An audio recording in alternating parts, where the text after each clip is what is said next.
Chapter 1 the chain of life. ഒറ്റയല്ലൊരു ജീവിയും. എന്താണ് അതിൻ്റെ മീൻ ചെയ്യുന്നത്? എല്ലാ ജീവജാലങ്ങളും എന്താണ്, ഒരു ജീവിയെ അല്ലെങ്കിൽ മറ്റൊരു ജീവിയെ എന്ത് ചെയ്യുന്നുണ്ട്, ഫുഡിനോ ഷെൽറ്ററിനോ വേണ്ടി ആശ്രയിക്കുന്നുണ്ട്. ഈ ഭൂമിയിലുള്ള ഒരു ജീവജാലങ്ങളും, മനുഷ്യനാവട്ടെ അല്ലെങ്കിൽ മറ്റു മൃഗങ്ങളാവട്ടെ, എന്തും ആയിക്കോട്ടെ, ഒരു തരത്തിൽ അല്ലെങ്കിൽ മറ്റൊരു തരത്തിൽ അവ എന്ത് ചെയ്യുന്നുണ്ട്, മറ്റുള്ള ജീവജാലങ്ങളെ, സസ്യങ്ങളെ ആവാം, എന്തിനെയായാലും ആശ്രയിക്കുന്നുണ്ട്. അല്ലാതെ ഒരു ജീവിക്കും എന്ത് ചെയ്യാൻ പറ്റില്ല, ഈ ഭൂമിയിൽ ഒറ്റയ്ക്ക് സർവൈവ് ചെയ്ത് പോകാൻ പറ്റത്തില്ല, ഒറ്റയ്ക്ക് നിലനിൽക്കാൻ സാധിക്കത്തില്ല. അതാണ് ഈ ചാപ്റ്ററിൽ പറയുന്നത്.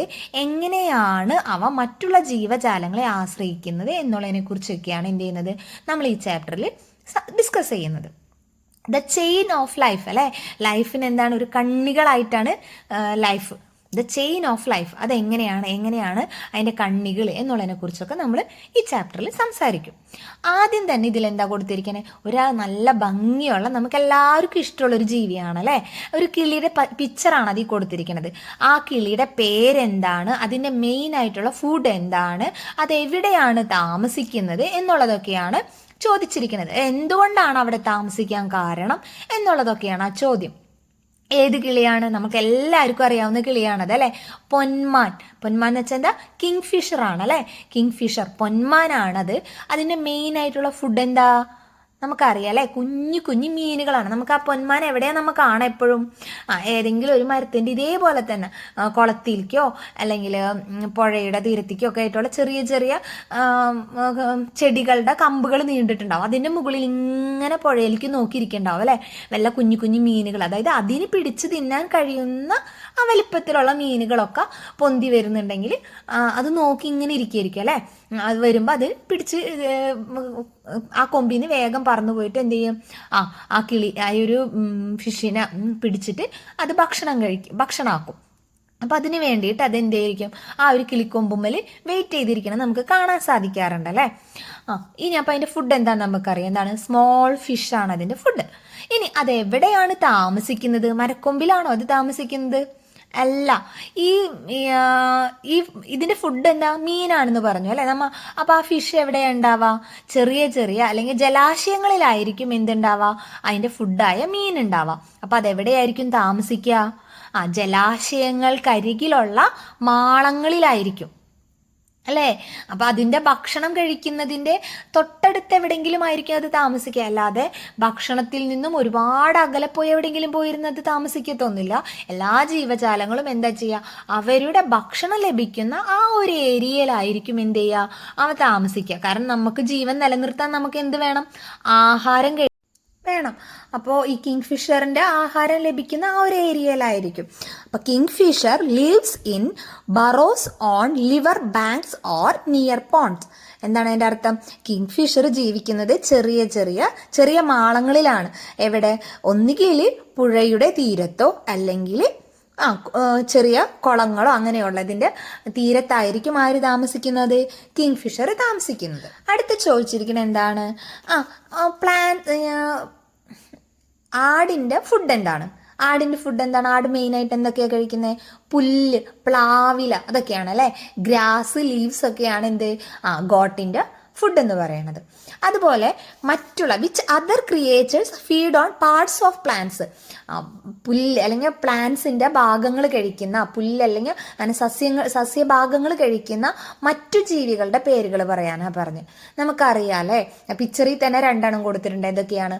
മാനും മുയലും. പിന്നെന്തൊക്കെയാ? പശു കഴിക്കില്ലേ, കൗ കഴിക്കില്ലേ, പിന്നെ ഹോഴ്സ്, കുതിര. പിക്ചറിൽ എന്തുണ്ട്? ഓൾറെഡി ഡീർ ആൻഡ് റാബിറ്റിൻ്റെ പിക്ചേഴ്സ് ഉണ്ട്. അപ്പം ഇതൊക്കെ എന്താണ്? സസ്യഭാഗങ്ങൾ കഴിക്കുന്ന ജീവികളാണ്. Food and habitat. ഇനി അതിൻ്റെ ഇടയിൽ ഒരു പിക്ചർ കൊടുത്തിട്ടുണ്ടല്ലേ, ഒരു പാടത്തിൻ്റെ വരമ്പിലുള്ളൊരു ചെറിയൊരു ജല സ്രോതസ്സാണ്. അതിൽ എന്തൊക്കെ ജീവികളാണോ ഉള്ളതെന്ന് നോക്കിയേ. ഏതൊക്കെ ജീവികളാണ് ഒന്ന് പറഞ്ഞു നോക്കിയേ. ഫ്രോഗ്, സ്നേക്ക്, വേം, പുഴു, ക്രാബ്, ഞണ്ട്, ക്രോ, കാക്ക, ടോർട്ടോയ്സ് എന്താ, ആമ, പിന്നെ ഗ്രാസ് ഹോപ്പർ, പുൽച്ചാടി, ക്രെയിൻ, കൊക്ക്, സ്നെയിൽ, ഒച്ച്, ഡ്രാഗൺ ഫ്ലൈ, തുമ്പി.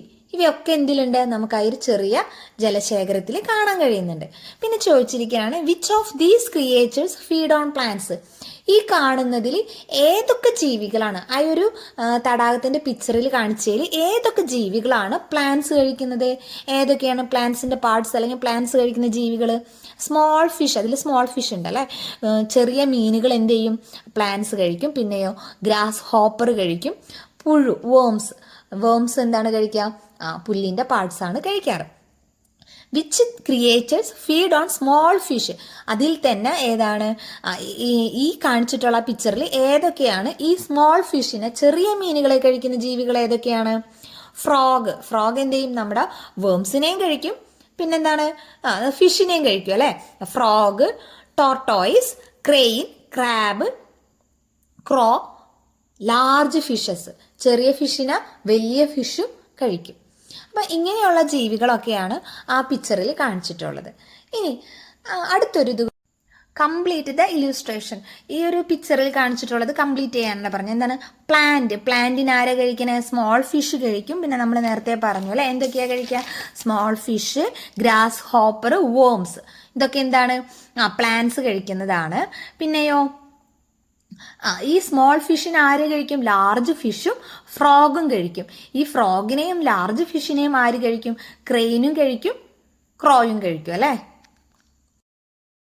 വേംസിന് ആരൊക്കെ കഴിക്കും? അതിൻ്റെ ഇടയിൽ വേംസിന് ആരൊക്കെ കഴിക്കും? ഇതുപോലെ തന്നെ ഫ്രോഗ് കഴിക്കും, ക്രെയിൻ കഴിക്കും, ക്രോ കഴിക്കും അല്ലെ. ഇതൊക്കെ വേംസിനെ കഴിക്കുന്നതാണ്.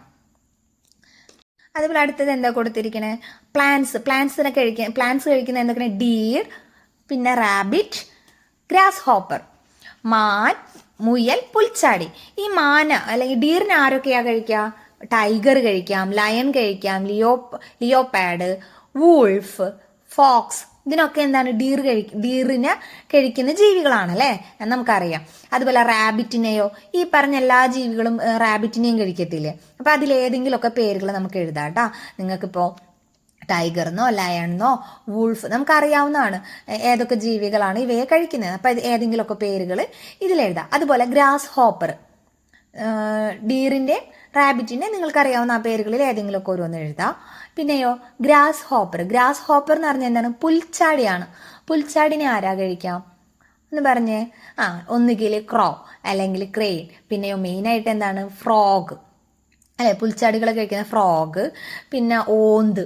ഇതൊക്കെ എന്താണ്? പുൽച്ചാടിയെ ഭക്ഷണമാക്കുന്ന ജീവികളാണ്. അപ്പം നമുക്ക് ഇതിൽ നിന്ന് ഒരു കാര്യം മനസ്സിലായി. ഒരു ജീവി, നമ്മൾ നേരത്തെ പറഞ്ഞ പോലെ തന്നെ ഓരോ ജീവികളും എന്താണ്? മറ്റുള്ള ജീവികളെ ഡിപ്പെൻഡ് ചെയ്യുന്നുണ്ട് ഫുഡിന് വേണ്ടി അല്ലെ. അപ്പം നമുക്ക് പറയാം, living beings depend on one another for food. ജീവജാലങ്ങൾ എന്ത് ചെയ്യുന്നുണ്ട്? ഡിപ്പെൻഡ് ചെയ്യുന്നുണ്ട് ഒന്നിനെ അല്ലെ മറ്റൊന്നിനെ, മറ്റോരോ ജീവികളെയും ഡിപ്പെൻഡ് ചെയ്യുന്നുണ്ട്. എന്തിനു വേണ്ടിയിട്ട് അവർ ഡിപ്പെൻഡ് ചെയ്യുന്നത്? ഫുഡിന് വേണ്ടിയിട്ട് അവർ ഡിപ്പെൻഡ് ചെയ്യുന്നുണ്ട്. This Inter relationship among dum is the food web. ഈ ഒരു ഇന്റർ റിലേഷൻഷിപ്പിനെയാണ് നമ്മൾ എന്തെന്ന് പറയുന്നത്? ഫുഡ് വെബ് എന്ന് പറയുന്നത്. അപ്പൊ ഫുഡ് വെബ് എന്താണെന്ന് ചോദിച്ചാൽ അറിയില്ലേ? Living beings depend on one another for food. This Inter relationship among dum is the food web. Food web എന്ന് വെച്ചാൽ എന്താ? ആഹാര ശൃംഖലാജാലം. ആഹാരത്തിനായിട്ട് ജീവികൾ പരസ്പരം ആശ്രയിക്കുന്നു. ജീവികളുടെ ഈ പരസ്പര ബന്ധമാണ് എന്ത്? ആഹാര ശൃംഖലാജാലം എന്ന് പറയുന്നത്, അഥവാ ഫുഡ് വെബ് എന്ന് പറയുന്നത്. നമ്മൾ കണ്ടു അല്ലെ, പുൽച്ചാടി ആര് കഴിക്കും? തവള കഴിക്കും. തവളനെ ആര് കഴിക്കും? പാമ്പ് കഴിക്കും. അങ്ങനെ ഓരോ ജീവികളും ഫുഡിന് വേണ്ടി മറ്റൊരു ജീവിയെ ഡിപ്പെൻഡ് ചെയ്യുന്നുണ്ട്. അതിനെയാണ് നമ്മൾ എന്തെന്ന് പറയാ? ഫുഡ് വെബ് എന്ന് പറയുന്നത്. നമ്മൾ കരയിൽ എങ്ങനെയാണ് ഓരോ ജീവികളും മറ്റു ജീവികളെ ഡിപ്പെൻഡ് ചെയ്ത് ജീവിക്കുന്നതെന്ന് നോക്കിയല്ലേ. സസ്യങ്ങൾ ആര് കഴിക്കും? പുൽച്ചാടികൾ അല്ലെങ്കിൽ ചെറിയ ചെറിയ ജീവികൾ കഴിക്കും. അവയോ സ്നേക്കോ മറ്റുള്ള ജീവജാലങ്ങൾ കഴിക്കും അല്ലെ. ഇത് കരയിൽ നടക്കുന്ന കാര്യമാണ്. അപ്പൊ ജലാശയത്തിലും കുറേ ജീവികളുണ്ട് നമുക്കറിയാം അല്ലെ. അവയൊക്കെ എങ്ങനെയാണ്? മറ്റുള്ള ജീവികളെ ആശ്രയിക്കുന്നുണ്ടോ? അവരെ ഫുഡിന് വേണ്ടിയിട്ട് മറ്റുള്ള ജീവികളെ ആശ്രയിക്കുന്നുണ്ടോ? ഒരു ചെറിയൊരു ബോക്സ് കൊടുത്തിട്ടുണ്ട്. കുറച്ച് ജലാശയത്തിലുള്ള ജീവികളെ കുറിച്ചാണ് കൊടുത്തിരിക്കുന്നത്. എന്താണ്? ഷാർക്ക് എന്ന് പറഞ്ഞാൽ എന്താണ്? സ്രാവ് അല്ലെ. സ്രാവിന്റെ ഭക്ഷണം എന്താണ്? സ്ക്വിഡ്, ഫിഷ്, സീ ടേർട്ടിൽ കടലാമ, മീനുകൾ, സാർഡീൻ എന്ന് പറഞ്ഞാൽ ചാളയുടെ ഫുഡ് എന്താണ്? Small fishes, plankton. സ്മോൾ ഫിഷസും ചെറിയ മീനും, പ്ലാങ്ക്ടൺ എന്ന് പറഞ്ഞാൽ പ്ലവകങ്ങൾ എന്ന് പറഞ്ഞാൽ നിങ്ങൾക്ക് അറിയില്ല അല്ലേ? ഈ ജലാശയത്തിൽ അല്ലെങ്കിൽ കടലിലൊക്കെ എന്താണ് പൊന്തിക്കിടക്കുന്ന ഒരു സസ്യമാണ് പൊന്തി ഇങ്ങനെ ഒഴുകി നടക്കുന്ന ഒരു സസ്യമാണ് എന്ത്? പ്ലാങ്ക്ടൺ എന്ന് പറയുന്നത്. കടലിലുള്ള ജലാശയത്തിലെ ഒരു സസ്യത്തിന്റെ പേരാണ് എന്ത്? പ്ലാങ്ക്ടൺ. ഇനി അടുത്താണ് എന്ത്? സീ ടേർട്ടിൽ കടലാമയുടെ ഭക്ഷണം എന്താണ്? പ്ലാന്റ് പാർട്സും ഫിഷസ് ആണ് അല്ലെ? മീനുകളും സസ്യത്തിന്റെ ഭാഗങ്ങളുമാണ് ആര് കഴിക്കുന്നത്? സീ ടേർട്ടിൽ കഴിക്കുന്നത്. ഇനി അടുത്തതാണ് സ്മോൾ ഫിഷ്, ചെറിയ മീനുകൾ. അപ്പൊ എന്തിനായിരിക്കും കഴിക്കുക? പ്ലാങ്ക്ടൺ ആണ് അല്ലെ? പ്ലാങ്ക്ടൺ എന്ന് പറഞ്ഞാൽ എന്താണ്? കടലിലുള്ള സസ്യത്തെയാണ് ആര് കഴിക്കുന്നത്? ചെറിയ മീനുകൾ കഴിക്കുന്നത്. ഈ ചെറിയ മീനുകളെ ആര് കഴിക്കും? ഒന്നുകിൽ സാർഡിൻ ചാള കഴിക്കും, അല്ലെങ്കിലോ ഷാർക്ക് കഴിക്കും, പിന്നെയോ സീ ടേർട്ടിൽ കഴിക്കും. അപ്പൊ ഈ ചെറിയ മീനുകൾക്ക് എന്ത് വേണം കഴിക്കാൻ? ഭക്ഷണം വേണ്ടേ? അവരപ്പം എന്തിനാ കഴിക്കുക? പ്ലാങ്ക്ടൺ അല്ലെ? കടലിലോ അല്ലെങ്കിൽ ആ ഒരു സീയിൽ ഒഴുകി നടക്കുന്ന ആ ഒരു പ്ലാന്റിനെയാണ് നമ്മൾ എന്തെന്ന് പറയാ? പ്ലാങ്ക്ടൺ എന്ന് പറയുന്നത്. ഓക്കെ, ഒരു കുളത്തിന്റെ ചെറിയൊരു ചിത്രം കൊടുത്തിട്ടുണ്ട് അല്ലെ? ഒരു പോണ്ടോ റിവറോ എന്തോ ആ ഒരു ചിത്രം കൊടുത്തിട്ടുണ്ട്. എന്നിട്ട് എന്താ പറഞ്ഞിരിക്കണേ? അതിലൊരു ഫിഷ് ഉണ്ട്. ആ ഫിഷിന് സർവൈവ് ചെയ്യാൻ വേണ്ട കമ്പോണൻസ് ഏതൊക്കെയാണ്? What components does the fish need to survive? മത്സ്യത്തിന് നിലനിൽക്കാൻ എന്തെല്ലാം ഘടകങ്ങൾ ആവശ്യമാണ്? എന്തെല്ലാം ഘടകങ്ങൾ ആവശ്യമായിരിക്കും? നമുക്ക് എന്തൊക്കെ ഘടകങ്ങൾ വേണം? നമുക്ക് ഓക്സിജൻ വേണം, വെള്ളം വേണം, ഭക്ഷണം വേണം അല്ലെ? അതുപോലെ തന്നെ എല്ലാ ജീവജാലങ്ങൾക്കും നിലനിൽക്കാൻ വേണ്ടി കുറച്ച് കാര്യങ്ങൾ വേണം. അപ്പൊ ഈ ഫിഷിന് എന്തൊക്കെയായിരിക്കും? ഫിഷ് എവിടെയാണുള്ളത്? മത്സ്യം എവിടെയാണ് താമസിക്കുന്നത്? ജലത്തിലാണെന്ന് അറിയാം അല്ലെ? വാട്ടർ ബോഡീസിലാണ്. അപ്പൊ അവർക്ക് പ്രധാനമായിട്ട് ഫസ്റ്റ് നമുക്ക് എന്തെന്ന് എഴുതാം? അപ്പോ അവർക്ക് സർവൈവ് ചെയ്യാൻ വേണ്ടിയിട്ട് വാട്ടർ ബോഡീസ് വേണം എന്ന് എഴുതാം അല്ലെ? എന്താണ്? വാട്ടർ, ജലം വേണം. പിന്നെയോ ജലത്തിൽ എന്ത് വേണം? അവർക്ക് ശ്വസനം നടക്കാനായിട്ട് നമ്മളെപ്പോലെ തന്നെ അവർക്കും എന്ത് വേണം? ഓക്സിജൻ വേണം. അവർക്ക് എന്ത് വേണം? ഓക്സിജൻ. അപ്പൊ വാട്ടർ വേണം, പിന്നെയോ ഓക്സിജൻ വേണം, പിന്നെന്ത് വേണം? അവർക്ക് ഭക്ഷണം വേണ്ടേ? ഈ മീനുകൾ, കുഞ്ഞു മീനുകൾ എന്തിനൊക്കെ കഴിക്കും? അക്വാട്ടിക് പ്ലാന്റ്സ്, ജലസസ്യത്തെ കഴിക്കില്ലേ? സസ്യങ്ങളെ ഭാഗങ്ങൾ അത് കഴിക്കുന്നു നമ്മൾ പറഞ്ഞു അല്ലെ? ഫിഷ്. അപ്പൊ അതിനെന്ത് വേണം? Aquatic plants. കടലിലായിരുന്നെങ്കിൽ എന്താണ്? പ്ലാങ്ക്ടൺ അല്ലെ? കടലിലെ ഒരു ഒഴുകി നടക്കുന്ന ഒരു സസ്യമാണ് എന്ത്? പ്ലാങ്ക്ടൺ, പ്ലവകങ്ങൾ. പിന്നെയോ ഇതിപ്പോ കടലിന്റെ ചിത്രമല്ല കൊടുത്തിരിക്കണം അല്ലെ? അപ്പൊ നമുക്ക് എന്ത് എഴുതാം? അക്വാട്ടിക് പ്ലാന്റ്സ് എന്ന് എഴുതാൻ പറ്റുള്ളൂ. പിന്നെയോ എന്തൊക്കെ വേണം അവർക്ക് സർവൈവ് ചെയ്യാൻ വേണ്ടിയിട്ട്? സൂര്യപ്രകാശം വേണ്ടേ? സൺലൈറ്റ് വേണ്ടേ? വേണോ അല്ലെ? അങ്ങനെ ഒരുപാട് ഘടകങ്ങളുണ്ട്. ഇനി നിങ്ങൾക്ക് എന്തൊക്കെ ഘടകങ്ങൾ അറിയാന്നുള്ളതൊന്ന് എഴുതാട്ടോ, കമന്റ് ചെയ്യാം. ഇനി നമുക്ക് പ്രധാനമായിട്ടും living things and non living things, ജീവനുള്ളത്, ജീവനില്ലാത്തത് എന്നിങ്ങനെ തരംതിരിക്കാം അല്ലെ? എൻ്റെ കുളത്തിലെ ഘടകങ്ങളെ നമുക്ക് ഇങ്ങനെ 2 പട്ടികയായിട്ട് എഴുതാനാ പറഞ്ഞിരിക്കുന്നത്. ജീവനുള്ളവ, ജീവനില്ലാത്തവ. ഏതൊക്കെയാണ് ജീവനുള്ളവ? ഒന്ന് പറഞ്ഞേ. അതിലെന്തൊക്കെ കാണുന്നുണ്ട്? ജലസസ്യങ്ങൾ കാണുന്നുണ്ട്, പിന്നെയോ സ്മോൾ ഫിഷ് അല്ലെ? അക്വാട്ടിക് പ്ലാന്റ്സ്, സ്മോൾ ഫിഷ്, ഞണ്ട് എന്താണ്? ക്രാബ്. പിന്നെ ആരുണ്ട്? തവള, ഫ്രോഗ്. പിന്നെ ആരുണ്ട്? ഒരു നീർക്കോലിനെ കണ്ട അതിൻ്റെ ഇടയിൽ എന്താ പറയാ? സ്നേക്ക്. പിന്നെ ടോർട്ടോയിസ്, ആമ. പിന്നെ ഗ്രാസ് ഹോപ്പർ, പുൽച്ചാടിനെ കാണാൻ പറ്റുന്നുണ്ട് അല്ലെ? ഇതൊക്കെയാണ് നമ്മൾ കണ്ട ജീവനുള്ള വസ്തുക്കൾ. ഇനി ജീവനില്ലാത്തവ ഏതൊക്കെയാ? ഒന്ന് പറഞ്ഞു. ജീവനില്ലാത്തവ: സാൻഡ്, മണ്ണിന് ജീവനുണ്ടാ? ശ്വസിക്കോ? അതിന് ആഹാരം പാചകം ചെയ്യോ? ഇല്ല. അവയ്ക്ക് ജീവനുള്ളവയും ജീവനില്ലാത്തവയ്ക്കും എന്തൊക്കെ പ്രത്യേകതകളുണ്ടെന്ന് നമ്മൾ പഠിച്ചിട്ടുണ്ട് അല്ലെ? ശ്വസിക്കും, ആഹാരം പാചകം ചെയ്യും, ചലിക്കും എന്നൊക്കെ പറഞ്ഞിട്ടുണ്ട്. അപ്പൊ ഇതിലേതൊക്കെയാണ് ജീവനില്ലാത്തവ? ശ്വസിക്കാത്തവ അല്ലെങ്കിൽ ആഹാരം പാചകം ചെയ്യാത്തവ? സാൻഡ് നമ്മ പറഞ്ഞു. പിന്നെ എന്താ കാണുന്നത്? സാൻഡ്. പിന്നെ സ്റ്റോൺ, കല്ല് അല്ലെ? മണ്ണ്, കല്ല്. പിന്നെ എന്താണ്? ജലം, വാട്ടർ. പിന്നെ എയർ. ഇവയൊക്കെ എന്താണ്? ജീവനില്ലാത്തവയാണ്. ഇനി അടുത്തതാണ് എന്താണ്? ഹാബിറ്റേറ്റ്, ആവാസം. എന്താ ആവാസം, ഹാബിറ്റേറ്റ് എന്ന് പറയുന്നതുകൊണ്ട് ഉദ്ദേശിക്കുന്നത്? നമുക്ക് കുറച്ച് മുമ്പ് പറഞ്ഞു ഒരു മീനിന് ജീവിക്കാൻ ആവശ്യമായ ഘടകങ്ങൾ, ആവശ്യം എന്ന് പറഞ്ഞാൽ അത്യാവശ്യമായ ഘടകങ്ങൾ എന്തൊക്കെയാണ് അതിൻ്റെ ജീവൻ നിലനിർത്തി കൊണ്ടുപോകുക എന്നുള്ളത് നമ്മൾ പറഞ്ഞു അല്ലേ. അപ്പോൾ ഈ കാര്യങ്ങളെല്ലാം എവിടെ നിന്നാണ് കിട്ടുന്നത്? പ്രകൃതിയിൽ നിന്നത് സ്വാഭാവികമായിട്ട് നാച്ചുറൽ നിന്ന് ലഭിക്കുന്നതാണ്. അപ്പം ആ ഒരു ചുറ്റുപാടിനെയാണ് നമ്മൾക്ക് എന്തെന്ന് പറയാം, അതിൻ്റെ ഹാബിറ്റേറ്റ് എന്ന് പറയാൻ പറ്റുന്നത്, അതിൻ്റെ ആവാസം എന്ന് പറയുന്നത്. മനസ്സിലായോ? The natural surroundings in which an organisms lives one called its habitat. അതായത് പ്രകൃതിദത്തമായിട്ടുള്ള ഒരു സറൗണ്ടിങ്സ് ആയ ഒരു ഓർഗാനിസത്തിന് ജീവിക്കാൻ വേണ്ടിയിട്ടുള്ള ചുറ്റുപാട്, അതിനെയാണ് നമ്മൾ എന്തെന്ന് പറയാം, ഹാബിറ്റേറ്റ്, ആവാസം. ജീവികൾക്ക് നിലനിൽപ്പിനാവശ്യമായ എല്ലാ ഘടകങ്ങളും അടങ്ങിയ സ്വാഭാവിക ചുറ്റുപാടിനെയാണ് നമ്മൾ എന്തെന്ന് പറയുന്നത്, ആവാസം എന്ന് പറയുന്നത്. ഏതൊക്കെയാ ആവാസങ്ങളോ? പലതരത്തിലുള്ള ആവാസങ്ങളുണ്ടല്ലേ നമുക്ക് ചുറ്റുപാടും. ഏതൊക്കെയാ? Different type of habitat. ഏതൊക്കെയാ? പാഡി ഫീൽഡ്, പോണ്ട്, റിവർ, പിന്നെ polar region, mangrove, grass land, പുൽമേടുകൾ, ലാക്ക്, ഡിസേർട്ട്, ഓഷ്യൻ. ഇതൊക്കെ എന്താണ്? ഹാബിറ്റേറ്റിന് ഡിഫറെൻറ്റ് ടൈപ്പ് ഓഫ് ഹാബിറ്റേറ്റ്സ് ആണ്. അല്ലെങ്കിൽ ഹാബിറ്റേറ്റിന് എക്സാമ്പിൾസ് ഏതൊക്കെയാണെന്ന് ചോദിച്ചാൽ ഇത് എഴുതാം. ഡിഫറെൻറ്റ് ടൈപ്പ് ഓഫ് ഹാബിറ്റേറ്റ്സ് ഏതൊക്കെയാണെന്ന് ചോദിച്ചാൽ, മരുഭൂമിയിലെ ജീവികളെ നമുക്കറിയാം അല്ലേ. ഡെസേർട്ടിൽ ആരൊക്കെയാണ് ഉണ്ടാവുക? ഒട്ടകം, കള്ളുമുൾച്ചെടി, ഇതൊക്കെ അവിടെ ജീവിക്കുന്ന ജീവികളാണ്. അവയുടെ പ്രത്യേകത എന്താണ്? ഈ ഒട്ടകത്തിനൊക്കെ ഒരുപാട് ദിവസങ്ങളോളം എന്തില്ല, ഭക്ഷണവും വെള്ളവും ഇല്ലാതെ അവർക്ക് ജീവിക്കാൻ സാധിക്കും. അതെങ്ങനെയാണ്? അവരെ മുതുകിൽ ഒരു കൊഴുപ്പുണ്ട്, നമുക്ക് പഠിച്ചിട്ടുണ്ട് അല്ലേ കുഞ്ഞു ക്ലാസ്സിലൊക്കെ. അത് ഫാറ്റ് സ്റ്റോർ ചെയ്ത് വെക്കാൻ സഹായിക്കും. അതുകൊണ്ട് തന്നെ എന്താണ്, കുറേ ദിവസങ്ങളോളം വെള്ളവും ഭക്ഷണവും ഇല്ലാതെ അവർക്ക് ജീവിക്കാൻ സാധിക്കുമെന്ന് നമുക്കറിയാം. അപ്പം അങ്ങനെയുള്ള അഡാപ്റ്റേഷൻസ് അവർക്ക് അവിടെ ഉണ്ടായിരിക്കും. അതുപോലെ കള്ളുമുൾച്ചെടിയുടെ പ്രത്യേകത എന്താണ്?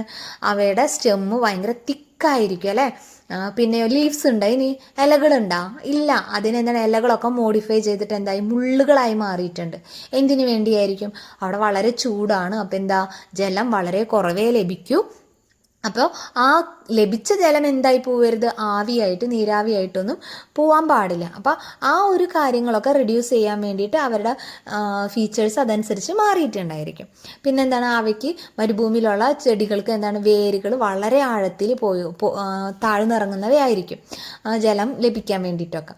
അപ്പം അങ്ങനെയുള്ള ഓരോ ഫീച്ചേഴ്സും അവർക്ക് ഉണ്ടായിരിക്കും. അപ്പോൾ ആ ഒരു ജീവിക്ക് ജീവിക്കാൻ വേണ്ട എല്ലാ സാഹചര്യങ്ങളും ആ ഏരിയയിലുണ്ട് അല്ല. അവർക്ക് വേണ്ട ഭക്ഷണം, മറ്റുള്ള കാര്യങ്ങൾ അങ്ങനെയായിരിക്കും. അപ്പോൾ അതാണ് അതിൻ്റെ എന്തെന്ന് പറയാം, ആവാസം എന്ന് പറയാം. ഇപ്പോൾ ഇനി നമുക്ക് ലാസ്റ്റ് കാണാനായിട്ട് പോളാർ റീജിയണിൽ എങ്ങനെയാണ് കരടിയുടെ ചിത്രം കൊടുത്തിട്ടുണ്ട് അല്ലേ. അവയ്ക്ക് എന്തായിരിക്കും, ആ ഒരു ഭയങ്കര കട്ടിയുള്ള രോമങ്ങളൊക്കെയാണ്. കാരണം എന്താണ്, തണുപ്പിനെ അതിജീവിക്കാൻ വേണ്ടിയിട്ട്. അപ്പോൾ അതാണ് അതിൻ്റെ എന്ത്, ഹാബിറ്റേറ്റ്. അതിന് വേണ്ട ഭക്ഷണം, മീനുകളൊക്കെ അത് അവിടെ നിന്ന് പിടിച്ച് കഴിക്കുന്നത്. അപ്പോൾ അതൊക്കെ അവൈലബിൾ ആയിരിക്കും അവിടെ. അപ്പോൾ ആ ഒരു അതിൻ്റെ നിലനിൽപ്പിന് ആവശ്യമായ എല്ലാ ഘടകങ്ങളും എന്തായിരിക്കും, ആ ഒരു ഏരിയയിൽ ഉണ്ടായിരിക്കും. അതിനനുസരിച്ചിട്ടുള്ള അഡാപ്റ്റേഷൻസും അവർക്ക് ഉണ്ടായിരിക്കും. അപ്പോൾ അതാണ് അതിൻ്റെ എന്തെന്ന് പറയാം, ആവാസം എന്ന് പറയുന്നത്. നാം ഇത്രയും നേരം പറഞ്ഞതെന്ന് നമുക്ക് മനസ്സിലായി. ഓരോ ജീവികളും എന്താണ്, ഓരോ മറ്റുള്ള ജീവികളെ ഭക്ഷണമാക്കുന്നുണ്ട് അല്ലേ, ആശ്രയിക്കുന്നുണ്ടെന്ന് മനസ്സിലായില്ലേ. അപ്പോൾ നമ്മളുടെ ഈ ഒരു അടുത്തൊരു കണ്ണിയിൽ ഈ ഒരു ആഹാര ശൃംഖലയിൽ നിന്ന് ഏതെങ്കിലും ഒരു ജീവജാലം ഇല്ലാതായാൽ എന്തായിരിക്കും സംഭവിക്കുക? ഇപ്പോൾ ഉദാഹരണത്തിനായിട്ട് കടുവ ഇല്ലാതായി, അപ്പം എന്ത് സംഭവിക്കും? നമ്മുടെ ഈ ആഹാര ശൃംഖലയിലെ ഏറ്റവും മുകളിലത്തെ കണ്ണിയിലുള്ള ഒരു ജീവിയാണ് ആര്? കടുവ എന്ന് പറയുന്നത്.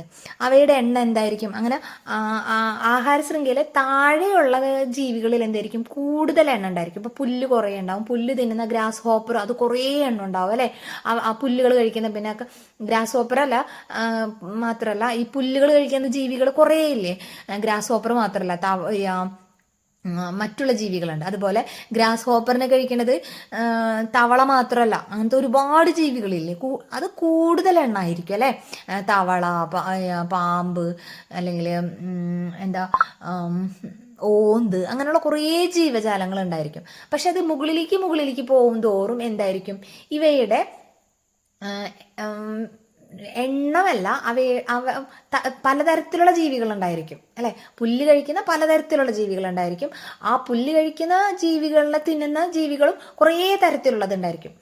അത് സ്ഥാനത്ത് മുകളിലേക്ക് എത്തുമ്പോൾ എന്തായിരിക്കും, അതിൻ്റെ നമ്പർ കുറവായിരിക്കും.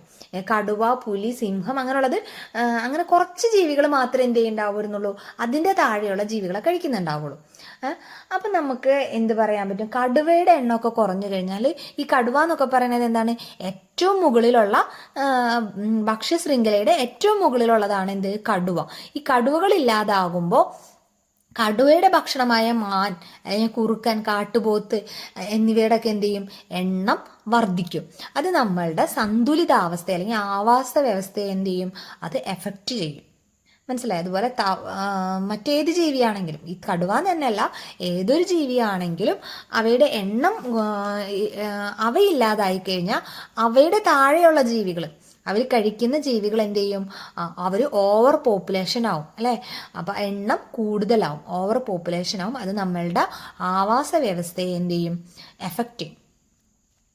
എന്താണ് ഫുഡ് ചെയിൻ? എന്താണ് നമ്മളുടെ ആഹാര ശൃംഖല? എന്താണ് ആഹാര ശൃംഖല എന്ന് പറയുന്നത്? ആഹാര ശൃംഖലാജാലത്തിലെ ഫുഡ് വെബിലെ ഒറ്റൊരു കണ്ണി. ഫുഡ് വെബ് എന്ന് പറഞ്ഞാൽ എന്താണ്, ഒരുപാട് അങ്ങോട്ടും ഇങ്ങോട്ടും ജീവികളുടെ ഒരുപാട് കണ്ണികളാണ് അല്ലേ. അതേ സ്ഥാനത്ത് ആഹാര ശൃംഖലാ ജാലം എന്ന് പറയുമ്പോൾ ഒരുപാട് കണ്ണികളാണ്. ആഹാര ശൃംഖല എന്ന് പറയുന്നത് എന്താണ്, ഒറ്റ കണ്ണി മാത്രം എടുക്കുക. പുല്ലിനെ കഴിക്കുന്ന ഗ്രാസ് ഹോപ്പറിനെ കഴിക്കുന്ന തവള, തവളനെ കഴിക്കുന്ന പാമ്പ്, പാമ്പിനെ കഴിക്കുന്ന കഴുകൻ, അങ്ങനെ വൾച്ചർ. അതൊരൊറ്റൊരു ലൈനിനെയാണ് നമ്മൾ എന്തെന്ന് പറയുക, ആഹാര ശൃംഖല എന്ന് പറയാം. ആഹാര ശൃംഖല ജാലം എന്ന് പറയുമ്പോൾ എന്താണ്, ഒരുപാട് ജീവികൾ അങ്ങോട്ടും ഇങ്ങോട്ടും ഭക്ഷണം അങ്ങോട്ടും ഇങ്ങോട്ടും ഡിപ്പെൻഡ് ചെയ്ത് കാണിക്കുന്നതിനെയാണ് നമ്മൾ എന്തെന്ന് പറയുക, ആഹാര ശൃംഖല ജാലം എന്ന് പറയുന്നത്. ഇനി അടുത്തൊരു ചോദ്യമാണ് എന്ത്, നമ്മുടെ കുളത്തിലേക്ക് ആഫ്രിക്കൻ മുഷു അല്ലേ, അത് കൂടുതലായിട്ട് എത്തിയാൽ ആവാസ വ്യവസ്ഥയെ എങ്ങനെ എഫക്റ്റ് ചെയ്യുന്നുള്ളതാണ് ചോദ്യം വന്നിട്ടുള്ളത്. African cuttlefish reached to the local pond, what happened? എന്തായിരിക്കും സംഭവിക്കുക? അത് നമ്മളുടെ ഈ ഒരു ആവാസ വ്യവസ്ഥയ്ക്ക് ഉതകുന്ന രീതിയിലുള്ളൊരു ജീവിയല്ല അല്ലേ. അപ്പോൾ അത് നമ്മളുടെ കുളങ്ങളിലേക്കൊക്കെ വന്നു കഴിഞ്ഞാൽ എന്ത് ചെയ്യും, അത് വളരെ പെട്ടെന്ന് പെറ്റുപെരുകുന്ന ഒരു തരത്തിലുള്ളൊരു മത്സ്യമാണ് ഈ ആഫ്രിക്കൻ മുഷു എന്ന് പറയുന്നത്. അത് വളരെ പെട്ടെന്ന് കുറേ എണ്ണം പ്രസവിച്ച് കുറേ കുഞ്ഞുങ്ങളുണ്ടാവും അവർക്ക്. അതുമാത്രമല്ല അവരെന്താണ് പെട്ടെന്ന് വലുതാവുകയും ചെയ്യും. ഈ ആഫ്രിക്കൻ മുഷുവിനെ പിടിച്ച് കഴിക്കുന്ന, അവയെ ഭക്ഷണമാക്കുന്ന ജീവികൾ എന്താണ്, നമ്മുടെ കുളത്തിൽ അല്ലെങ്കിൽ നമ്മുടെ ജലാശയങ്ങളിൽ വളരെ കുറവാണ്. അവയെ ഭക്ഷണമാക്കി കഴിക്കുന്ന ജീവികൾ നമ്മുടെ നാട്ടിൽ ഉള്ള ജലാശയങ്ങളിൽ കുറവാണ്. അപ്പം അതുകൊണ്ട് തന്നെ ഇവ എന്തെയും കൂടുതൽ എണ്ണം ഉണ്ടാവും. ഇവ എന്തിനു കഴിക്കും? നമ്മുടെ കുളത്തിലുള്ള ചെറിയ ചെറിയ മീനുകളെ ആയിരിക്കും അവർ കഴിക്കുക. പക്ഷേ ഇവയെ കഴിക്കാൻ, ആഫ്രിക്കൻ മുഷുവിനെ കഴിക്കാൻ ഒതുങ്ങുന്ന മത്സ്യങ്ങൾ എന്തില്ല, നമ്മുടെ ജലാശയങ്ങളില്ല അല്ലേ. അപ്പോൾ എന്ത് സംഭവിക്കും, നമ്മുടെ ജലാശയങ്ങളിലുള്ള ചെറിയ ചെറിയ മത്സ്യങ്ങളെ മുഷു കഴിച്ച് വേഗം വേഗം തീരുകയും ഈ മുഷുവിനെ കഴിക്കാനുള്ള മത്സ്യങ്ങളോ മറ്റു കാര്യങ്ങളോ എന്തില്ല, നമ്മളുടെ ആ ഒരു ആവാസ വ്യവസ്ഥയിൽ അധികമില്ല. അപ്പോൾ ഇവയുടെ എണ്ണം, ഒന്നാമത്തെ ഇവയ്ക്ക് എന്താണ്, വളരെ വേഗത്തിൽ പ്രത്യുൽപാദന ശേഷി കൂടുതലുള്ളൊരു തരം മത്സ്യം കൂടിയാണിത്. അപ്പോൾ എന്താ സംഭവിക്കുക, ഇവയുടെ എണ്ണം ഗണ്യമായിട്ട് കൂടും അല്ലേ. നമ്മുടെ ജലാശയങ്ങളിൽ ഈ ആഫ്രിക്കൻ മുഷുവിൻ്റെ എണ്ണം എന്ത് ചെയ്യും, വളരെയധികം കൂടുതലാവും. അത് നമ്മളുടെ സ്വാഭാവികമായിട്ടുള്ള ആ ഒരു ആവാസ വ്യവസ്ഥയെ എന്ത് സംഭവിക്കും, എഫക്റ്റ് ചെയ്യും അല്ലേ, ബാധിക്കും. നമ്മുടെ സ്വാഭാവികമായിട്ടുള്ള ആവാസ വ്യവസ്ഥയെ ഇത് ബാധിക്കും. നമുക്ക് ആഹാര ശൃംഖല എന്താണെന്നറിയാം. ആഹാര ശൃംഖല ജാലം എന്ന് പറയുന്നത് എന്താണെന്ന് അറിയാം അല്ലേ. മുകളിൽ കാണുന്നില്ലേ, കോഴി അങ്ങനെ ഒരുപാട് ജീവികളായിട്ട് അങ്ങോട്ട് ഇങ്ങോട്ട് കണക്ട് ചെയ്ത് കാണിക്കുന്നില്ല, ഒരു നെറ്റ്വർക്ക് പോലെ. അതാണ് എന്ത്, ആഹാര ശൃംഖല ജാലം, ഫുഡ് വെബ് എന്ന് പറയുന്നത്. മറ്റേതെന്താണ്, ഒറ്റ ശ്രേണിയുള്ള അല്ലേ, അതാണ് ആഹാര ശൃംഖല, ഒരൊറ്റ കണ്ണി, ഒരൊറ്റ മാർക്കിൽ ഒറ്റ കണ്ണിയായിട്ട് കാണിക്കുന്നുണ്ട്, അതാണ് ആഹാര ശൃംഖല എന്ന് പറയുന്നത്. അതുപോലെ നമ്മൾ ചെടികളുടെ ഒരു ഇല എടുത്തിട്ട് നമ്മൾ എന്ത് ചെയ്യുക, മൈക്രോസ്കോപ്പിൽ കൂടെ നോക്കാം. അപ്പോൾ എന്ത് കാണാൻ പറ്റും, അതിൽ ചെറിയ ചെറിയ സുഷിരങ്ങൾ കാണാൻ പറ്റും. അതിനെയാണ് നമ്മൾ എന്തെന്ന് പറയുക, സ്റ്റൊമാറ്റ എന്ന് പറയുന്നത്. എന്താ സ്റ്റൊമാറ്റ? നമ്മുടെ സ്റ്റൊമാറ്റയിലാണ് എന്ത്, വാതക വിനിമയത്തിന് സഹായിക്കുന്നത്. ആ സുഷിരങ്ങളിലൂടെയാണ് എന്ത് ചെയ്യുന്നത്, ആ പ്ലാന്റിന് ആവശ്യമായ വാതകം അന്തരീക്ഷത്തിൽ നിന്ന് എടുക്കുന്നതും അതുപോലെ പ്ലാന്റിലുള്ള വാതകത്തെ ആവശ്യമില്ലാത്ത വാതകങ്ങളെ എന്ത് ചെയ്യുന്നത്, പുറന്തള്ളുന്നതും ഈ സുഷിരങ്ങളിൽ കൂടിയാണ്, ഈ സ്റ്റൊമാറ്റയിൽ കൂടിയാണ്. മനസ്സിലായോ? ഇപ്പോൾ റെസ്പിറേഷൻ്റെ സമയത്ത് പ്ലാന്റ് എന്ത് ചെയ്യും? ഓക്സിജൻ എടുക്കുകയും പിന്നെയോ കാർബൺ ഡൈ ഓക്സൈഡ് പുറത്തേക്ക് തള്ളുകയും ചെയ്യും അല്ലേ? റെസ്പിറേഷൻ ചെയ്യുമ്പോൾ നമ്മൾ ഓക്സിജൻ എടുക്കുകയും കാർബൺ ഡൈ ഓക്സൈഡ് പുറം തള്ളുകയല്ലേ ചെയ്യുക? പ്ലാന്റും അതുപോലെ തന്നെയാണ്. അപ്പോൾ അതൊക്കെ ഏതിലൂടെയാണ് സാധ്യമാകുന്നത്? ഈ സ്റ്റൊമാറ്റയിൽ കൂടിയാണ് സാധ്യമാകുന്നത്. ഇനി നമ്മൾ പറഞ്ഞു ലീഫിന് എന്ത് നിറാണുള്ളത്? പച്ച കളറാണെന്ന് പറഞ്ഞു അല്ലേ? അതിന് കാരണം എന്താണ്? ഒരു വർണ്ണകമാണ്. ഏത് വർണ്ണകമാണ്? ക്ലോറോഫിൽ എന്ന് പറയുന്ന വർണ്ണകമാണ് ഇലകൾക്ക് എന്ത് നൽകുന്നത്? പച്ച നിറം നൽകുന്നത്. അപ്പോൾ എല്ലാ ഇലകളും പച്ച നിറാണോ? അല്ല അല്ലേ? നമ്മൾ കണ്ടിട്ടുണ്ട് പല ചെടികളുടെയും ഇലകൾ പല നിറങ്ങളിലാണ്. അപ്പം എന്തായിരിക്കും അതിന് കാരണം? അതിലുള്ള വർണ്ണകമാണ് എന്ത് ആ ചെടിയുടെ ഇലകൾക്ക് ഈ നിറങ്ങളെല്ലാം നൽകാനുള്ള കാരണം. ഓക്കെ, അപ്പോൾ ചുവപ്പ് നിറം നൽകുന്ന വർണ്ണകം ഏതാണെന്ന് ചോദിച്ചാൽ നമ്മൾ എന്ത് പറയണം? ആന്തോ സയാനിൻ എന്ന വർണ്ണകമാണ്, പിഗ്മെൻ്റാണ് എന്ത് ഇലകൾക്ക് ചുവപ്പ് നിറം നൽകുന്നത്. ചുവപ്പ് നിറത്തിന് കാരണമായ വർണ്ണകം ഏത്? പിഗ്മെൻ്റ് ഏതാണ്? ആന്തോ സയാനിൻ. അതുപോലെ ഓറഞ്ച് നിറത്തിന് കാരണമായ പിഗ്മെൻ്റ് വർണ്ണകം ഏതാണ്? കരോട്ടിൻ. മഞ്ഞ നിറത്തിന് കാരണമായ വർണ്ണകം പിഗ്മെൻ്റ് ഏതാ? സാന്തോഫിൽ. പച്ച നമുക്കറിയാം അല്ലേ? ഗ്രീൻ കളർ ഏതാണ്? ക്ലോറോഫിൽ. ഓക്കെ, യെല്ലോ നിറത്തിന് സാന്തോഫിൽ. ഓക്കെ, ഓരോ പിഗ്മെൻ്റ് അല്ലെങ്കിൽ ഓരോ വർണ്ണകമാണ് ഓരോ നിറം നൽകുന്നത്. അതൊന്ന് പഠിച്ചു വെക്കണം കേട്ടോ. പരീക്ഷയ്ക്ക് അത് ചോദിക്കാൻ സാധ്യതയുള്ളൊരു ഭാഗമാണ്.